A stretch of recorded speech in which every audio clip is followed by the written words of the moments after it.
السلام علیکم ورحمۃ اللہ۔ بسم اللہ الرحمن الرحیم۔ حضرت ابو ہریرہ رضی اللہ تعالی عنہ سے روایت ہے کہ ایک شخص مسجد میں داخل ہوا اور اس نے نماز پڑھی۔ رسول اللہ صلی اللہ علیہ وسلم مسجد کے ایک گوشے میں تشریف فرما تھے۔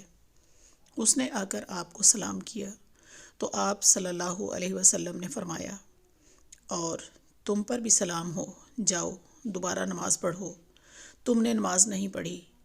وہ واپس گیا اور اس نے پھر سے نماز پڑھی۔ پھر آ کر نبی اکرم صلی اللہ علیہ وسلم کو سلام کیا۔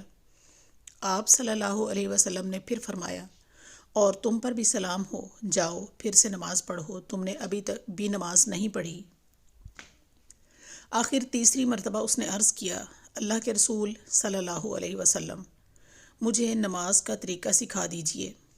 آپ صلی اللہ علیہ وسلم نے فرمایا، جب تم نماز کا ارادہ کرو تو کامل وضو کرو، پھر قبلے کی طرف منہ کرو اور اللہ اکبر کہو، پھر قرآن سے جو تمہیں آسان ہو پڑھو، پھر رکوع میں جاؤ یہاں تک کہ پورا اطمینان ہو جائے، پھر رکوع سے اپنا سر اٹھاؤ اور پورے اطمینان کے ساتھ قیام کرو، پھر سجدہ کرو یہاں تک کہ سجدہ میں مطمئن ہو جاؤ، پھر سجدے سے اپنا سر اٹھاؤ یہاں تک کہ سیدھے بیٹھ جاؤ، پھر اسی طرح اپنی ساری نماز میں کرو۔